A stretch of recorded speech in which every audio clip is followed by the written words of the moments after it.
And so to those who have joined us, this is the Jersey Chamber of Commerce web chat each and every Friday. And from now until 5 o'clock, we should be looking at retail today and the future of retail. And I'd like to welcome our panelists along straight away. Actually, we'll get to Daphne in just a second, who's just adjusting that camera. Excellent. Daphne East is the chair of the Retail and Supply Committee. Daphne, welcome along. From Jersey Business, head of retail for Jersey Business is Laurie Rolt.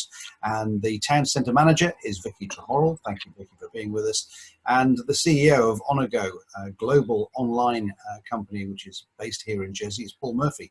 Thank you all very much for joining us. And thank you to those participants who joined us on the web chat. More will be joining us, I'm guessing, throughout this. We have over 80 registered for it. So thank you very much indeed for being one of those. And if you would like any questions answering, we'll do our best to answer them, but you've got to ask them in the first place. There is a Q&A box down at the bottom. You can put them in the Q&A box. If it's an observation, you can put it in the chat box, and we'll get to it as soon as we possibly can. Let's start, if we may, with the panelists and just look at where we are right now, because it's been, well, depending on which figures you look at, between 10 and 12 weeks since we went into complete lockdown and then coming back out of it again. With some businesses. So let's go to the town centre manager first of all. You'll have a good take on where things are and how the footfall has been going. Where do you see us right now? So footfall is increasing. We are seeing a gradual increase in it, which is reassuring. It's not where we need it to be, and I think that sense of reality is eminent among retailers that I'm speaking to. It's a case of, it's great. Consumer confidence is coming back, but we really need to get everybody on board with shopping local and supporting these guys that have worked so hard to stay afloat under such uncertain times, so that we can see them working towards a new town centre and what Jersey's going to look and feel like as we develop from this period. Okay, we'll come back to talk about the development and what it might look like in a little while. Laurie, do you get the sense that businesses are open, but there's no customers to serve, or are they tending to taper up with the amount of footfall? It's a challenge, isn't it? Because retail maths is an equation of numbers of customers through the door. And at the moment, the public health guidelines quite rightly are keeping us all safe through limiting the amount of customers that we can actually accept onto premises. Now that really is very challenging on actually making that a viable proposition to open. And there's a number of factors in there. There's the fact that lots of people working from home are caring for children, homeschooling, so they can't freely visit the town centre when they want to. We've very welcomely seen level 2 today, which means our service industries can open and more tourism and hospitality businesses. And we're very interconnected in the way we use the town. So when we go, we want to grab a coffee, we want to have lunch, we want to have our hair done. It's a very experiential thing, shopping. So as we come into level 2, we expect another large increase in footfall. So that in line with the fact that we're still giving a clear message for public health reasons that we should maintain working at home wherever possible, means it's going to be a little while before, we see the footfall return into stores. Okay, it's going to be a while. Daphne, not only chair of the Retail and Supply Committee, but also in the supply industry yourself. So in terms of the businesses that we have there at the moment, do you think they're running at what, 30%, 40%? Can we get some sort of picture of where they are? I would say much lower than that. So I think they're probably running between 20 and 25% in terms of capacity. I'm sure Vicky probably has stats in her head. Certainly as Laurie said, the interconnectivity between hospitality, service industry and retail, I think we'll see an increase coming through in the next week or so. However, I think the experience that people are having in terms of that new normal with, sterilizing, wearing gloves, masks, etc., is probably putting some people off as well, even though I think retailers have done a great job in protecting their staff and their customers. I think it's about that confidence that consumers will have to want to shop and want to come in and experience town. So I think it's going to take slow recovery. It's not going to be an overnight success. Yeah, Paul, it's always been that idea of an experience rather than just going in because you need something. It's not been so much. Perhaps it is at the moment, but rather than it being perfunctory, it's been a pleasure to go shopping. Do you see that coming back anytime soon? Yeah, I think history says that retail historically has been exactly that. I think it will very much continue to be, but I think the job of any of us in retail is to make sure that we do our best to give everyone a really strong, compelling reason to come and shop. And actually, that, as we all know, is continuing to change. Behaviours over COVID have been forced to change from consumers.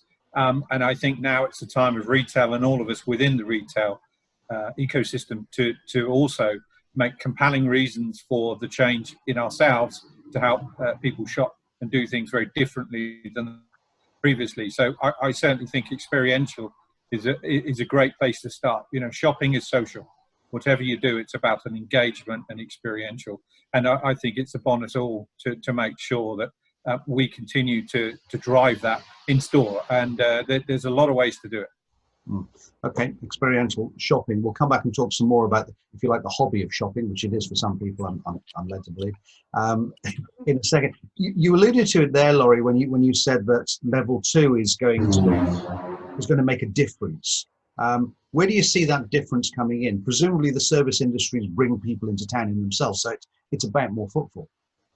Yeah, and we did see, in the last week, we've seen a lift of footfall of an additional 11,000 shoppers on King Street. And that's just through, the desire to get, into the sales as some of our big department stores started opening. So, yeah, I think, sorry, Barry, so re-ask me the question. No, I just wanted to see where you see that growth. And I think we can all see that it's fairly obvious.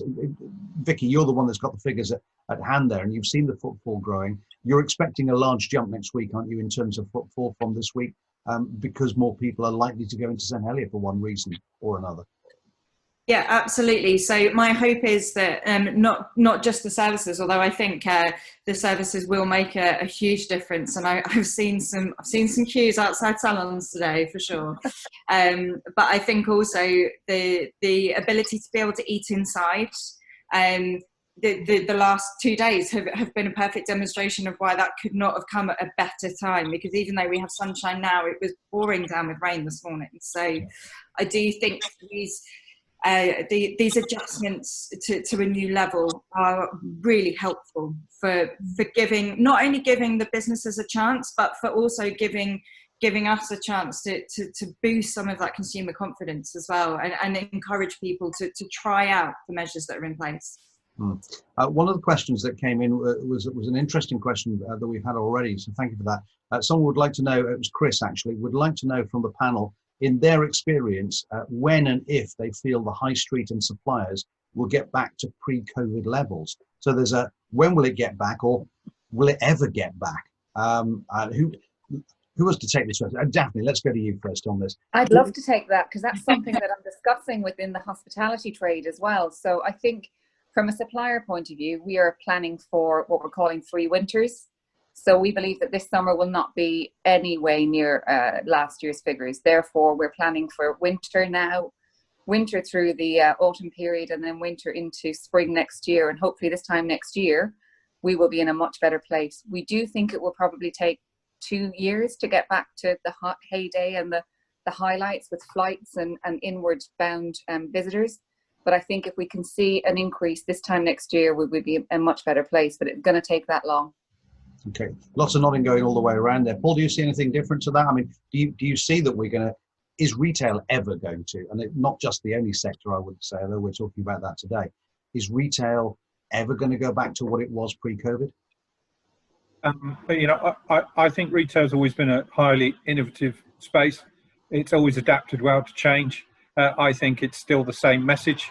This is one that's quite different, but I think it's the same message. For me, the differentiator on the curve in terms of recovery, be it a V shape or a long tick, I think is how we now make our choices and where we deliver change for consumers. because of course they've been hearing a very consistent message for the last 12 weeks. So for me, it's about digital engagement, and it's about accelerating the digital experience. Those people and those retailers that have some digital presence have actually probably suffered a lot less, and those that don't have suffered a lot more. And I think that means that, you know, there is a message there for us to encourage some digital acceleration, both in store, bringing and coupling it all together, and also making sure that we aren't just playing homage to, we've got a website, but it's not transactional. If we did a quick audit of how many websites there are in retail today, in the Jersey retail landscape, there's a lot of websites, but I don't think there are as many as there could be, that could be fully transactional and fully loaded with inventory. I think that could make a very, very big difference, both for the customers shopping locally, and also, of course, for those retailers that choose to do it. Laurie, that's going to mean great investment, isn't it? That's got to come from somewhere, and that's going to mean that those, not just the behavioural habit of the customer, but the people who own these shops as well, the people who run them have got to start thinking in a completely different way. Presumably that's going to take some time and money. Definitely, as Paul said, and Daphne said there, this is going to be a long-term curve before we see an increase in footfall. And we don't know what will happen next year, because there will be, we already knew that we were seeing a significant change in the way people shop. You know, that's no surprise to us, but this has rapidly accelerated that growth. That's the perfect word, Paul, because we already knew as retailers, they've been talking in the UK at the British Retail Consortium that we expect to see online take 50% of the sales by 2030. And that's a blink of an eye away. And what's happened over this period is people have still been shopping, and they've been shopping online. So it's essential now to absolutely put the consumer in the center of everything we do. That's always been the key to success in retail. And even if it's online or offline, as long as we do this, that's where you get success. I would encourage all businesses to think about how their online platforms, if we're talking about that area of sales at the moment, how that works for the consumer. Because unfortunately what happens all too often is people rush to get into that space and they never actually think about how user-friendly it is. And actually a bad website or a bad selling platform actually can turn off your consumer and take you away from that site. And the payment solution is almost as essential as some of the product, because if you get, you know, abandoned baskets and people not completing the transactions, you know something's going wrong. At Jersey Business, we do digital online marketing programs, and there are a number of great sort of businesses in Jersey that will review your platform for you. So I'd encourage you to sign up for one of our marketing, digital marketing plans, where we audit what that looks like from a consumer perspective, and then teach somebody within the business the skills to really develop and maintain that site yourself. It's the essential time now to be reviewing all of that. As simple as your Google Map pin, can people find you? There's so much to do with the digital area of sales. I think people sometimes get overwhelmed, but we're here to advise you. So if you're in a muddle, give us a call. Right, there you go. Good plug for Jersey Business. And the one, yeah, but absolutely right. You're providing that service, so it's there already. Daphne, we've been engaging at Chamber with government at various levels, talking to them where they've been asking us and saying, Chamber, tell us from your members' point of view where we should be investing, where the stimulus should be. I'm assuming that, and I know this from some of the feedback that we've had already, that government investment in digital know-how and more investment like that at Jersey Business is certainly going to be the way that retail could be helped. Are there some other areas where government can help? Because it's not always government that need to do this. These are all privately owned shops. I don't think there's one government-owned shop in the high street. So why would they put their money into it, or why they put taxpayers' money into it? So where else can the government help retail? I think in the short to medium term, coming out of COVID, what they could do is potentially offer, I know it's a touchy subject, but free parking. You know, anything to get people into the town centre to start the whole procedure of getting back to the new normal or whatever normal is. And if they offer that, those office workers who are working from home at the moment may be, you know, incentivized to go into town and to spend money and to experience what's going on. So I think there's areas that they could do that in. The other thing I'd like to see them do is actually, in terms of offer safety, that Vicky is working really hard on, safety and consumer confidence in St Helier, is not to make it look more urbanized. Try and make that whole experience of queuing and social distancing a pleasant one, rather than putting barriers down King Street, Queen Street. So I think there needs to be some innovative thinking from government, and I think they have the know-how potentially, with some guidance and some experience from retailers and from business leaders, but also they have the infrastructure to support that. So I'd like to see them do subtle changes like that I think would help drive the town centre forward. Needless to say, more footfall cameras and more investment in digital. Data, don't get me started on data or lack of data. We need data constantly, and I think the footfall camera that the parish of St Helier have invested in over, gosh, it must be 10 years now, is at this moment in time invaluable. So actually, if we still had more of those footfall cameras that were going to be invested in 4 or 5 years ago, I think we'd see a different picture. So it's really important that government needs to invest in that, because that will help the visitor economy. It will also help the digital economy. It will help the whole of our economy go forward to understand data. Interesting you mentioned data there. Adam's just sent us a question. You mentioned footfall. This appears to be the only data set that's available to us at the moment. To me, this isn't enough to make strategic decisions. What other data would you need to help a revival in retail? Vicky, I'm coming to you on this. What other data would you want?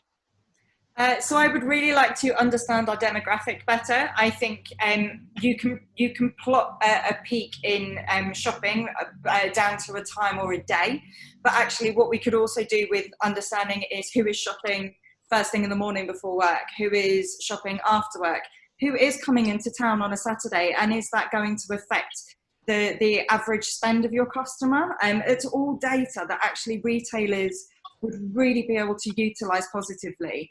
Knowing their customer, that's an essential part of customer services, is knowing what your customer wants and how you're going to feed into that. So for me, not just how many people are on the high street, but who they are, what they're looking for, what the average spend is at set times in the day, and how we can then support our retailers to model their plan around that. Paul, you have a global online business, which I was surfing around a little bit earlier on. I may have been doing some shopping, I may not have been. But I was surfing around it a bit earlier on. 5 million customers you've served so far. So you kind of know a thing or two about what an online experience would look like.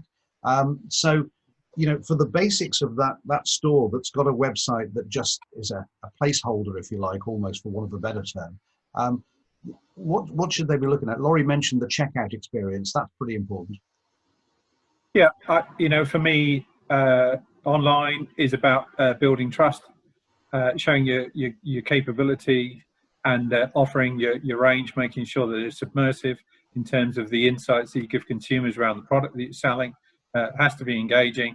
Expectations on deliveries are, you know, set by some of the global leaders like Amazon globally. So, you know, your benchmark or your bar is high. So that's the point of acceptance in e-commerce today. Anything less, you're already judged to be below the bar. So in some ways, arguably, it's a high bar to cross. But unfortunately, it's modeled by consumers using these sites. They continue to do so, and that's the bar that we must all attain to. We operate both globally, but across those marketplaces. So those marketplace operators enable a lot of our sales. We sell a product every 20 seconds. Right. In terms of those who've got bricks and mortar, and then they're also doing online, you don't see online, and you've said this before, you don't see online as being the death of the bricks and mortar retail. No. Why? Well, retail. Customers don't tend to segment retail into categories like we do as an industry. So we say, oh, we're online now and we're doing this, and they're just buying something. They want to consume something. And if I want to consume it at 7 o'clock, I'll go online. At 6 o'clock in Jersey, I'll have to go online because there's no retailers open. On Sunday, I still need to go online. So, if you want to be there and you want to have a fighting chance of selling them something, I'm afraid for most people, you'll find that online is really important. It was before COVID. And of course, now you'll find that there is an issue for consumers wanting to be in physical space. That's going to take some time to change. So, as I said earlier, I think the reality is that we've got to grab hold of that. And I think that gives us a great opportunity to re-engineer. So for me, no, consumers don't think of it in categories in the way that we divide it. And the best retailers, of course, one moment jump from an online solution to you're in store, and then you're in store, then you're ordering something online in store, facilitated very happily by that in-store expert. And actually then you can browse on your own in store, and you can go away and your basket persists from that store to home. Those are all very, very clever things. And ultimately what happens is it becomes superfluous as to where you are. It's just you are connected to the retailer and you are buying things. That's where we need to get to. I appreciate that's a bit of a walk to where we need to get. We all like a good walk from time to time. Really interesting to see that we've got this idea of what we would like to see. And I see you all nodding and saying that's exactly what we want. Is there a role here for? I mean, we've got a role for Jersey Business, and excellent they've got, and they now have a head of retail, which is really supplying to this area. We're looking at it right now, but also you've got Digital Jersey as well. Now, is there a marry up between the two? Is that work going on at the moment? Laurie, I'm going to come to you on that first, because it does seem that, you've both got the know-how of what will work in retail, and it's about joining those dots together. Definitely. Collaboration is key, especially in these very challenging times. And we do work well with Digital Jersey. Digital Jersey just launched a data program, which we're really excited about. So that's a good way to start upskilling, which is another key thing that we all need to be investing in. And again, like us, they do also deliver some excellent social media programs, which is essential if you want to be found within this array of online selling. So yes, that's the key. We all have a common goal, and it's about finding the connections to the best tech companies. And something that Jersey Business does very well, that I'm sure we'll be discussing with digital, is productivity improvements. That's something that we both work very well at doing. So we already have a great business improvement program, because Jersey Business are very used to engaging with industry. And in Digital Jersey, we have some amazing tech experts and companies. So linking the two together is definitely something we're going to be seeing more of. Okay, good. I've got questions coming in. Going back to data, you won't be surprised that Gerald's been in touch. I don't know who that is. Hi, Gerald. Quarterly retail sales would be useful. This was continued in 2014 and would show sales trends. Daphne, you're nodding at that one. Oh, Gerald, well done for saying that.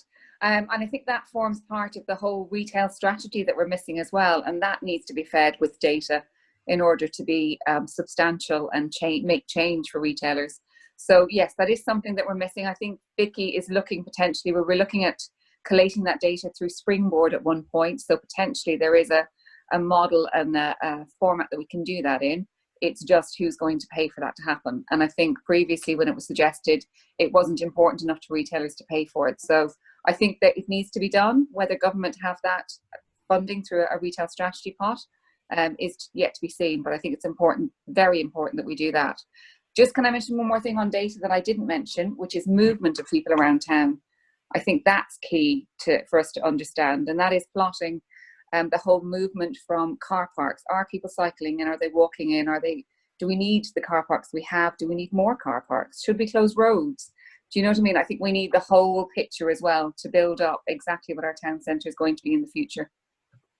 Excellent, thank you. Daphne said one of the comments here that there was a lack of data, and Vicky mentioned that she would like to see more data such as consumer spend and behaviour demographics. Have we looked at any local tech companies who have the capability to offer platforms that could help with this, said Bino. Presumably we have.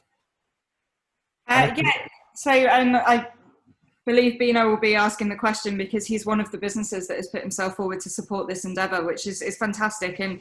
And I think Laurie hit the buzzword there. It's all about collaboration.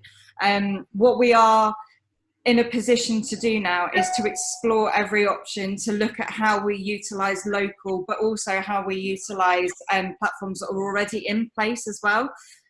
What I hold really important right now is making sure that we understand what we've got, how we use that, and how we make the most of that, because that's an investment that's already happened, and then how we take that forward so that we are not wasting the taxpayers' money for a start, but also so that when it comes to the funding, and Daphne, you quite rightly said it there, someone's going to need to step up and support that platform, that we are in the absolute best position to know exactly what we're asking for, to make it to be exactly what we need to take our town centre to the future. So yeah, absolutely, there's some great offers for support out there, and it's about not being knee-jerk in our reactions and making sure that we develop the right plan to move this town centre to the place it needs to be.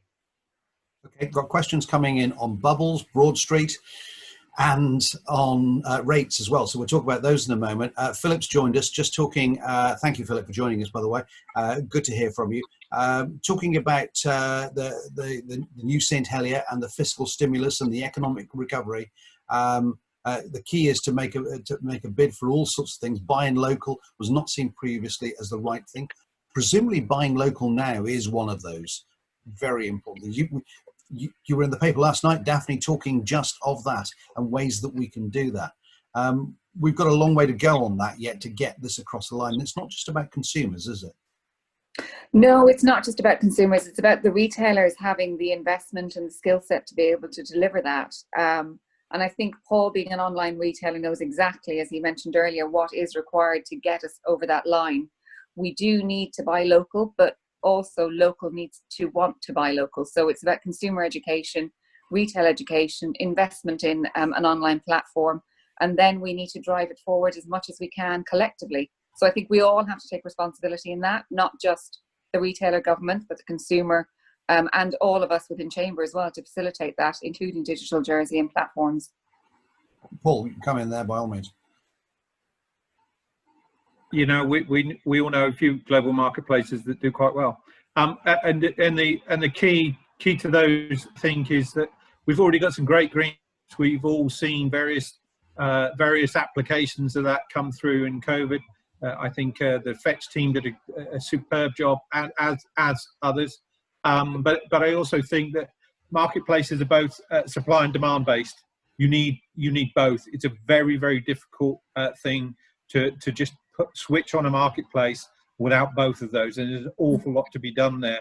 And of course, you have to remember within it the ecosystem in which I either transact, operate from a consumer point of view, and all the delivery mechanics have to work.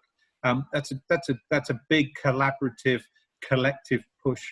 I would love to see more stakeholders across the spectrum supporting that in Jersey, and I think there's real merit for it. And rather than the long walk we were talking about earlier and taking it on your own, as Jersey combined as one voice, we might be wiser to look at a marketplace solution which will enable all consumers to have one point and all retailers to have the same.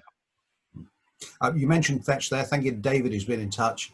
David from Fetch has just said, mentioned earlier in emails, we're happy to work with Chamber with regard to what we've been doing and aggregate the data we've had for the last 3 months since launching. So helpful data that comes in from anywhere is always helpful data. Dave, thank you very much indeed for all of that. I'm going to come back to Broad Street in just a second, because we know it's a question that's going to get asked. So prepare yourself for that one. In the meantime, GST. We knew it was going to come up with this because we've been talking about it for a long time. The Treasury Minister has decided that because they need some extra officers for GST in terms of the de minimis, and this is the lack of GST being charged on online products coming into the island, that they can't at the moment get those 4 officers, and that they've decided that it would be much easier to push this back until January of next year. Now, he asks with a loading question here, is that not an even playing field, and does that damage the local offering that we have at the moment? Oh, who can I come to? Who wants to start on this one? Daphne, I'll come to you first because I know that we've had discussions about de minimis for some time. Do you have to come to me first? No, I don't. I've got to Paul first in that case. No, it's fine. It's fine. No, I've got it. Talking, don't worry.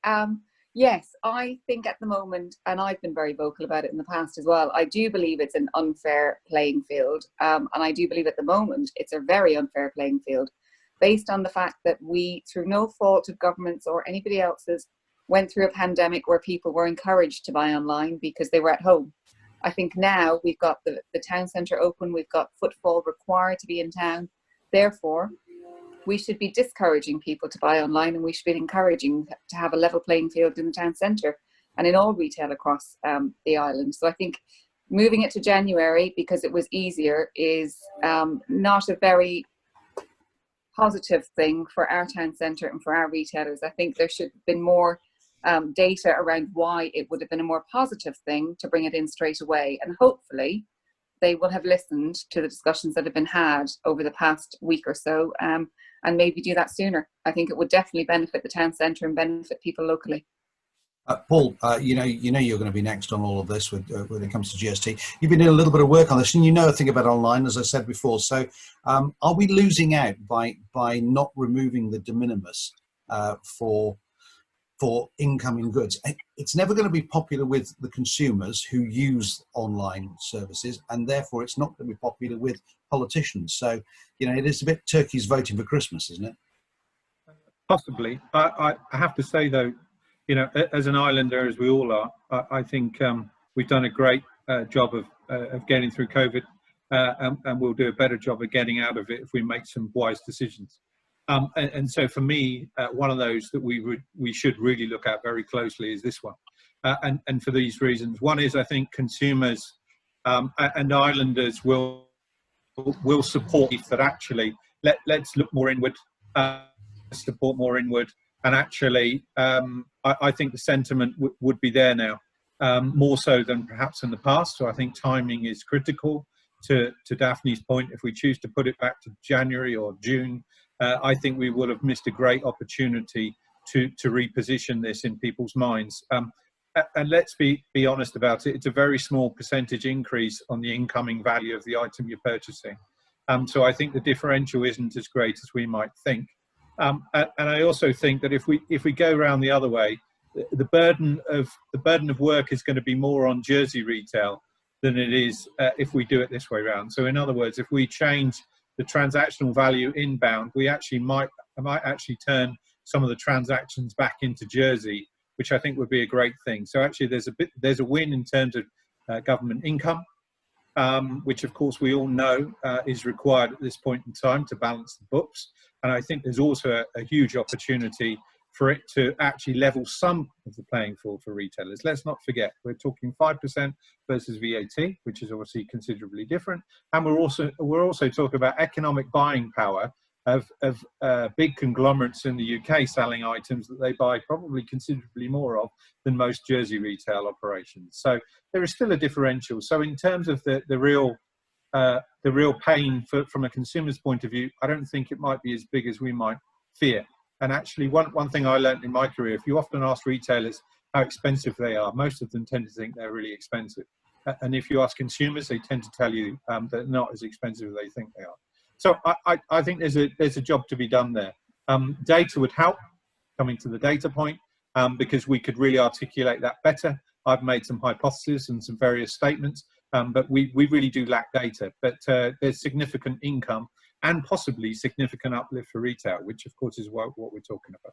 So uplift for retail is one thing. Of course, the other thing, good news for the Chancellor of the Exchequer, for our Treasury Minister, in that there could be some income from this.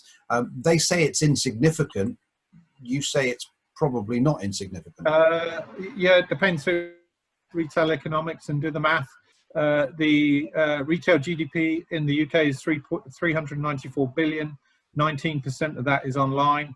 If you take that per capita at £6,600 spend, if you put that into Jersey and assume the same number, you come up with a value of 694 million. I think at least 200 million of online transactions is going on while we go through COVID. That would be about 10 million. That would be about 10 million pounds in terms of raising fund, or a redirect of spend if actually it's now too expensive. So either way, there's a win, and I think it's significant. And actually, this is something that's not really going to mean anyone's going to have to put their hand in their pocket. Most other wins I've heard so far are actually someone putting their hand in their pocket. I think it has to happen though, doesn't it? That's the key thing. We can see that the shift is going to online, and as an island, we need that income. The concern I have is that if we don't do something about that lost revenue on island, GST maybe needs to be increased, and that's certainly something that the island cannot do. That would be very dangerous for retailers. So that consideration is a big part of that equation, I think. Do any of you sense that because we've been talking about buying local for some time, not just in this chat, but certainly for the last month and a half, there's been you've seen it in virtually every article, spending your local pound in Jersey, supporting your local traders, buying things local, buying things seasonally. With all of that coming up, do you think that there's a groundswell within the populace to say, actually, you know, if we're going to increase online, I mean, some people who are not great fans of buying online from say the likes of Amazon and bringing it in, all their products got soaked today and have had to be repackaged by Jersey Post because of the rain when they were delivered. So you know, there are lots and lots of reasons why local people in Jersey might want to support local. Do you sense any of that? I certainly, I'm seeing it in some of the feedback that we're collecting, because we're doing, as we've established, we don't necessarily have as much data collection as would be great right now. So we're doing some old school data collection as well, which is actually pretty epic because it's getting out there and talking to people, and how great is that? And I think people are more willing now to support their island, having seen what it's like to have difficulties receiving products when everything shuts down. And I think as well, maybe a key question we're missing here is, what is it about online shopping that makes people prefer it if they prefer it? And how do we support retailers to provide that missing? Do we look at trade routes? Do we look at how we can make it easier for retailers to get stock over? Do we amp up all that training and create this centre of excellence for the town centre that makes people want to have the experience, not the convenience? So there are so many things that we could really embrace right now, and that definitely leads back to the consumer being willing. And Paul, you said it yourself, timing is key. Now's the time. Well, a former Treasury Minister has joined us as well in the chat room. Former Treasury Minister Philip Oziff, who said, I tried to level the playing field in my time. There was a problem with consumers not believing that there was enough competition locally. Things have changed. Let's advance the argument for levelling up the GST. The panellists are all spot on. Well, there you go. Yeah. Sorry, Barry, can I just add to that in terms of supporting what Vicky said there and kind of merging with Paul's point? I think convenience is key for the customer as well. So I think we need, as a town centre, the town centre needs to open past 6 p.m. It needs to have the Alive After 5 campaign needs to come back. People need to be able to shop when they want to shop. And we have these discussions constantly around maybe shifting the guidelines around from 10 a.m. till 6 p.m. shopping rather than 9 a.m. when nobody's in town and footfall is low. So I think, again, it's back to data, but it's very important that as retailers, the community itself understands the convenience factor. And as Paul said, if you want to shop after 6 o'clock, you can do it online. But up until then, you need to be open to allow your consumers in. I mean, Gerald will if he's still online there, he'll probably back up the fact that Voisin's had some great statistics around. They had quite high sales values within the last 2 hours of the day when they opened until 6 p.m., which enabled them to actually sell more product. And they were more profitable in those 2 hours of the final part of the day rather than the first couple of hours in the morning. So we have some data, we could do with more. Excellent. Talking about data, by the way, we had a gentleman called Ian said listening with lots of interest to that and wants to talk more about data afterwards. So we'll put him in touch with you. Mr. Ian later on. Thank you very much indeed for that. Good to hear from him. Gerald, as well, as being back in touch. With the continuing move to online and the physical UK sector continuing to shrink and not come to Jersey, does the panel believe that part of the problem in Jersey is that we don't have enough locally owned retailers to expand into the vacant sites? What can we do to encourage more locally owned stores, rather, as they become vacant and there's less growth with the UK? So there's some opportunities there, are there not? I don't know what our vacancy rate's like at the moment. Vicky, you'll be able to tell us that. We're okay at the moment, aren't we? Yes, but I guess it really depends on how you look at it. Compared to the UK, absolutely we're okay. For a small town centre, I'm sure the feeling is a feeling of concern. What I'm trying to do right now is keep the positive drive forward. If space becomes available, we have the opportunity to do just that and look at how we reutilize that space, repurpose that space, turn that space into something, again, that just creates that vibe in town that people want to visit.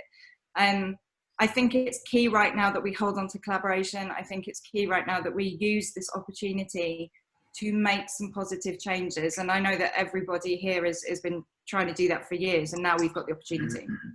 The Future Retail Survey, Laurie, that pointed towards more flexible opening. And in fact, Gerald's come back and said, yeah, 5 till 6 was much better than in the morning, but not since the lockdown. But then, yeah, naturally. But the Future Retail Survey, we've got information already sitting there that points to what we really need to start doing. Is that right? Well, yeah, if we start opening later, I think that connection to the nighttime economy may link and then create, again, more vibrancy in the town centre. So we've got a number of directions we can head in. I think we've always known that that's a little bit of a missing link, isn't it, that evening? But then with this comes a bigger flexibility about how we actually utilise the empty spaces in town. I think we've been knowing for some time that we have to be a bit more resilient to change, as in ourselves as retailers, that next door to us may become, a restaurant, or something quite different, a gym, So I think we have to think a bit more about what the community want to use that space, how they want to use it. Like Daphne said, we need data so we can see how people move around, so that people want to come into the town centre. So yeah, late night opening is a good idea. It's a challenge to get enough retailers collaboratively all to do it, because that's what the consumer wants, is lots of businesses. And then, thinking, like Vicky's been talking a lot about al fresco dining and how we link the daytime to nighttime economy is definitely a great direction to increase footfall. Do you think retailers might be a little bit more hungry for something like that now than they possibly were 2 years ago? Yeah, definitely. I think, we're a really adaptable bunch, like Paul said earlier. I mean, we've seen our designers making PPE, and we've seen our luxury hotels doing home deliveries. So I think all of a sudden it's really pushed to the forefront that we really do need to accept some of these changes, and change is difficult. We know how to do what we do really well. We're really good at changing when it comes to trends, fashions, and tastes. The thing we've got to change is how we sell products. So I think there's more understanding, and none of us would ever have wanted to learn it this way, but definitely people are more receptive to the fact that there's got to be some significant changes.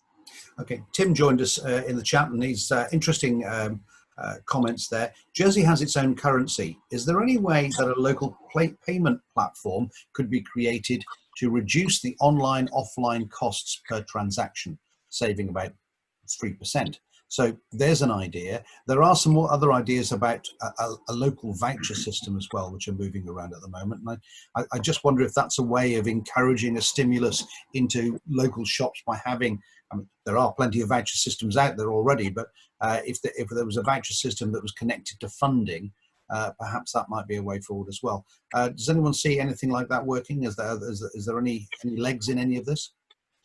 I think we see lots of tech like this, especially since the UK brought the High Street Fund. There's been loads of innovation in this space, and there's been some really good local tech companies that have developed things something that I've always thought the biggest trend that we're seeing is this community. So to get somebody into your store, you really have to have a community around what it is you do, what you all about, and that's building the customer that you attract. So things like like Boots do with their points card, something like that gives you sort of benefits of being part of that community, of that store.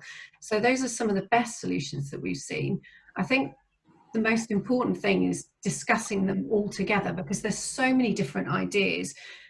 If they pitch, what happens is everyone becomes a bit overwhelmed at what would work. So I think invite anyone that contacts us to maybe speak to the Chamber Retail Supply Committee, and maybe we should set something up where we get a regular thing where we can review lots of different tech ideas with lots of people there at one time. Because what happens is they all send us different information, everybody sees it, Paul might pick something out and really understand how it works, the cogs of it, I'm thinking of the customer service, and Daphne's thinking of selling, we're all thinking a different way. So actually getting us together to review some of these products would be a really good idea. 13 minutes left of the hour. Doesn't time fly when you're having fun? Claire has said that in China, the government and retailers have created a program where they offer a discount voucher to incentivize customers back into their shops. Could this be something that government can help with? Not something that we're any stranger to hearing in the last conversations we've had. Paul, do you think I don't know, we wouldn't probably call them dingo dollars, but there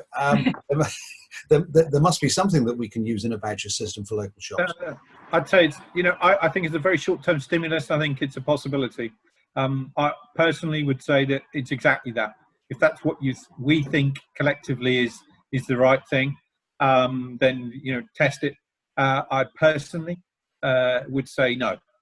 I think cutting into your pocket and spending more money to drive it forward in this way wouldn't I don't think would be the answer. But that's just my personal reflection on it.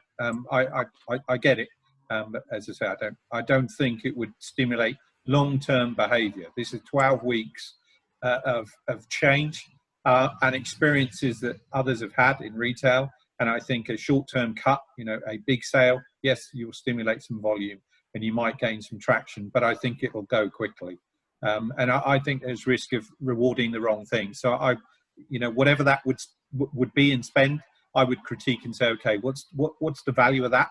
And then could you spend that somewhere else? So let's come back to data again. If that's £5 million, where could we spend £5 million and actually have a longer term return and a better strategic input? Because I think that's quite short term. But I get the question. Yeah. Okay. Carl has commented to say retailers need to offer experiences that draw customers in store and implement the same day delivery service to attract those wanting to buy from them online. Amazon can't deliver to Jersey in the same day, but local retailers can. Boom. There we go. So we've sold it. We'll ignore that. No. Thank you, Carl. Thank you, Carl. Really well done, Carl. Well done. Services and community must combine with traditional retail to drive footfall. Hair, beauty, food, drink, everything. They're all part of the same thing. And obviously today the footfall will be up because of the amount of hairdressers that have been open today. And tonight the footfall will be up because of the amount of restaurants that will be open. Hurrah! Other questions coming in. I'm not going to duck this one. I'm going to come to it. Do you think Broad Street should remain closed permanently? Question. Town centre manager. So would I like to see a use of space that is perhaps not being utilised as great as it could be? Yeah, absolutely. I think we've got the opportunity to create some alfresco spaces, some opportunity to create some access points. However, I do believe it needs to be done right, and it needs to be done with the opportunity to balance the feedback and find a workable solution. So absolutely, I don't think anyone's going to be shocked to hear me say that I would like to see that space utilised in a different manner. But I think there are lots of things that we can do to bring this town centre into a new place, a positive space. And I think we've all touched on a couple of those things today, which has been great. Right. Okay. Daphne, down to you on this. On Broad Street? Yeah. I think the reasons it was closed are very important reasons. So safety of consumers trying to get into town and social distance. I think going forward, there probably needs to be more, and I might get shot for this, more space for consumers and pedestrians and cyclists to access town. I think we do have a bit of a rat run along certain roads in certain areas. And I'd like to see that greened. I think Broad Street should be greened, and there should be, more dwell points in areas that are more attractive. So get rid of the road and actually make it a little bit more of an attractive space. So if we are closing roads, we absolutely change them completely rather than it just being a space that's shut off. I think there should be more, but again, it's down to, we're going back to the data thing. We need that data to understand movement and access in and out for deliveries, etc. You might not be surprised to hear that David said, does the panel think there is enough data available to aid strategic planning of infrastructure for the future of the retail industry? The answer is no, not enough. It's the one thing that's come out of this, apart from anything else, GST de minimis and data. Those are the two things. Those we've got to start from. We had questions coming in. I'm just going to see if I can read these questions for you. With various leading retailers entering administration, Monsoon, Accessorize, and no doubt there will be others to follow, what is the government going to do? What is the government doing to input life into the tired high street and town centre? I note that Monsoon is coming back, closing some stores and renegotiating rentals on the remaining stores. That will have some effect. But surely the decline of the town is the responsibility of the government. So going back to what you were saying about Broad Street and I guess other areas, is it the government, is it the parish, is it both? It's a collaboration. Everybody needs to get on this train, and we need to ride it. This is an opportunity for people to work together in ways we've never worked together before. I don't think you can say it's just government's interest, because actually everybody in that high street needs it to work. And you are already seeing some amazing examples of collaboration. So do you know what? Let's all work together on this. Let's stop pointing fingers and let's start getting things done. Rates. The government has previously voted not to consider offering reduced rate liability to retailers in St Helier. Should this be brought back on the table? What do we do about rates? Dare I put my head above the parapet? But I do sit on the CEO call with the British Retail Consortium. And I think if we really want to start complaining about rates in Jersey, we're gonna have some challenging things, because they are incredibly low compared to other jurisdictions.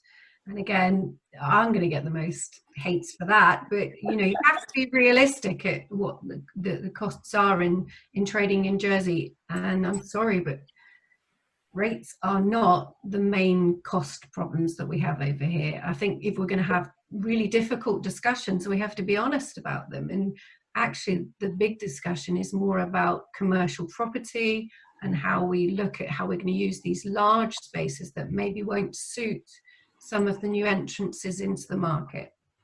I went there. You did go there, didn't you? You did. Good on you for doing so. Anything to add to that in terms of rates? I think No, I think Laurie said it all. She's absolutely right.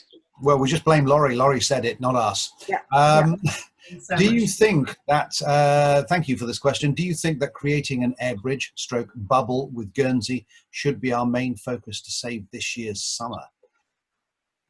Is there a benefit in us having lots and lots of Guernsey people coming here, and some of us maybe going on to Guernsey because both islands seem to have a bubble?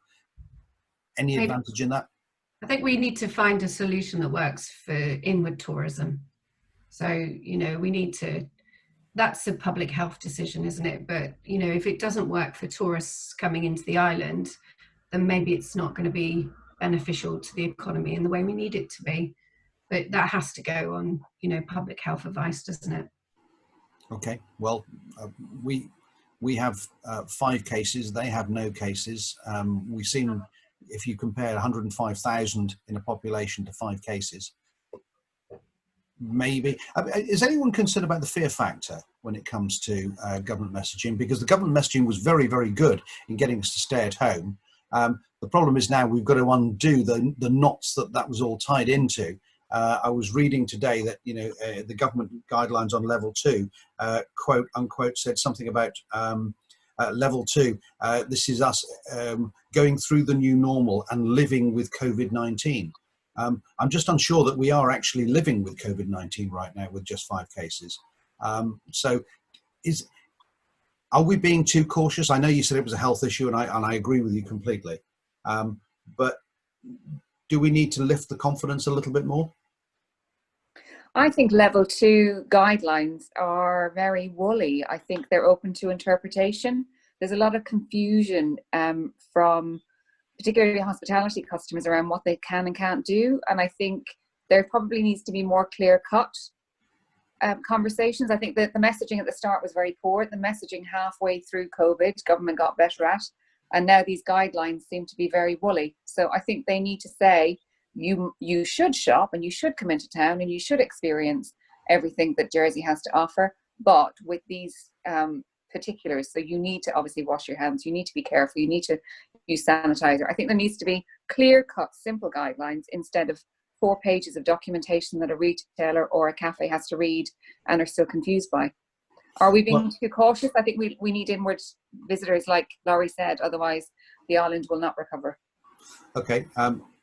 Laurie, you were about to say something? Yeah, I wanted to add that they are incredibly hard to navigate, definitely, because it's really complicated to put sets of rules around very different industries and business models.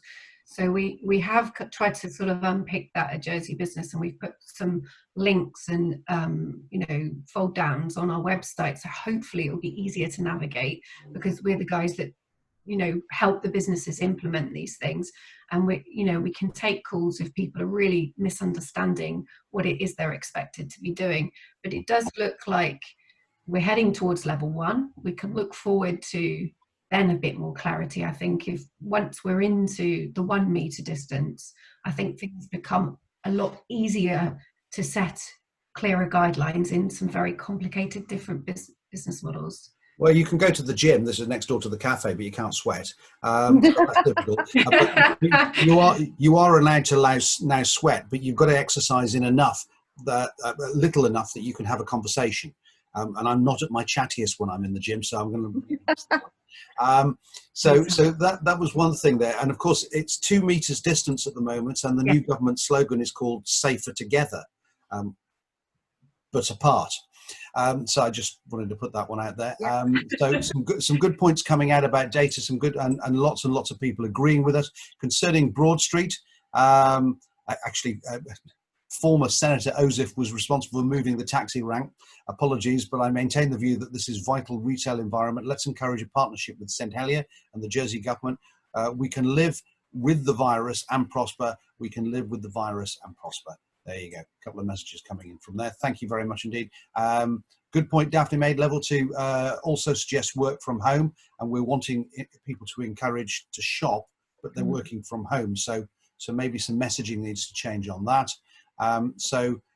We're running rapidly out of time.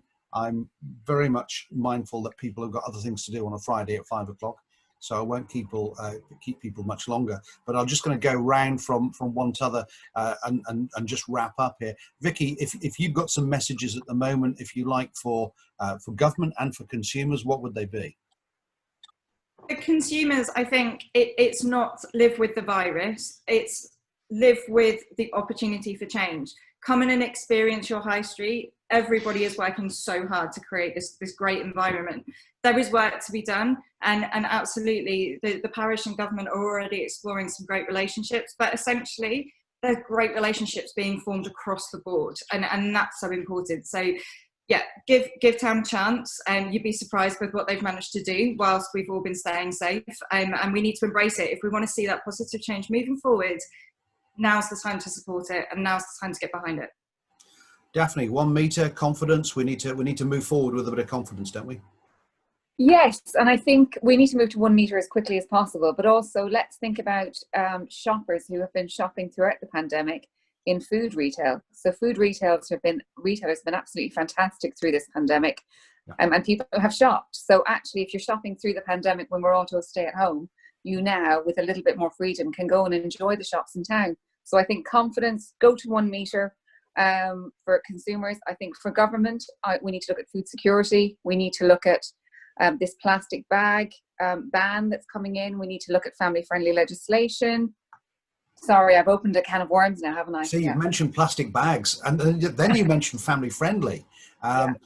Scrutiny have written actually to the Social Security Minister and asked her, recommended that she delays family-friendly for 8 weeks just till businesses get back. And there is a question mark as to whether plastic bags, actually introducing that ban at this time, would just complicate things for businesses that are just opening. Is it the right thing and the timing's off? I think the timing's off for both. I think they're both very, very worthy propositions. I think we should just let retailers get back to try and get back to business at the moment and bring those legislations in and discuss them later. I think let's leave the retailers alone for at least July and August. Okay. Laurie next, and then I'll come to Paul to wrap up there. Laurie, in terms of, I mean, Jersey Business has been full on since the start, and you know, I don't know what we'd have done without you, and it's been great for Chamber to work alongside you, so I just wanted to put that out there. It's been brilliant because it's been great advice. The work still goes on though, doesn't it? You know, this is the next stage for you. It does. You know, as people are trading again, they're bumping against you know, costs that they've put to one side. So deferment issues, they're having to repay the losses that they've had over the last 3 months and not going to be recouped. So if anybody needs support with forecasting, financial planning, this is what you're going to be doing now. I mean, all retailers know this. Cash is king. How are we going to be investing in next year's stock? So if anybody, SMEs especially, need support with that, let us know. If you need support with commercial property negotiations, we're still getting great connection between landlords and tenants in that area, which is making big differences to businesses. And it's the time to review is now.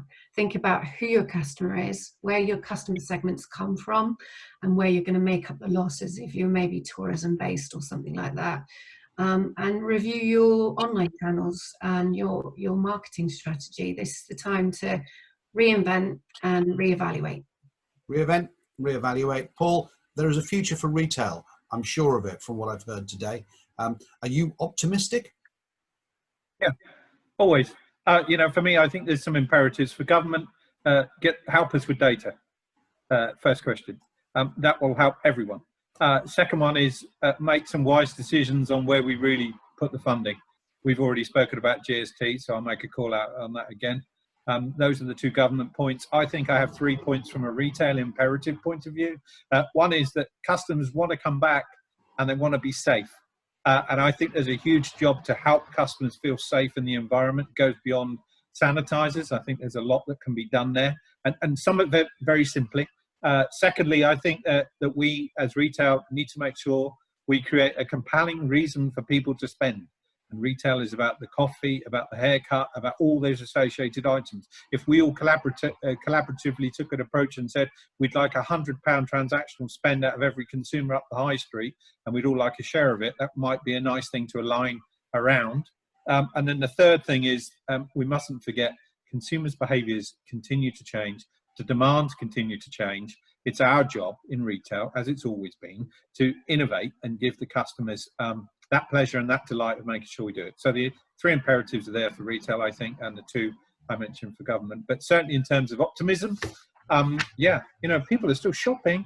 They've been shopping in loads and they continue to do so. They want to spend money, but they want to feel good and they want to feel safe. And that's what we need to make sure we capture. Tell you what, next week we might talk travel and tourism, because that'll be a busy one. David Seymour just asking the question, probably too late for this question. What's the effect of 500,000 less visitors on the high street this year? Don't even go there on that one because we're way over time. Thank you very much indeed to all of those who've commented. We've got lots of people thanking us for today. Who've enjoyed it. Vicky has just gone and come back again. It's very nice to have you back with us, Vicky. We're just about to go now. But I'd like to thank Paul Murphy, CEO of Onago, Laurie Rolt, Head of Retail for Jersey Business, the Chair of the Retail and Supply Committee, Daphne East, and the Town Centre Manager, Vicky Trehorrell. You can all give us a wave as you say goodbye. Bye. Thank you. Bye.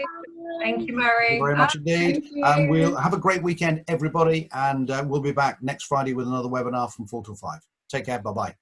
Take care. Bye. Cheers, bye.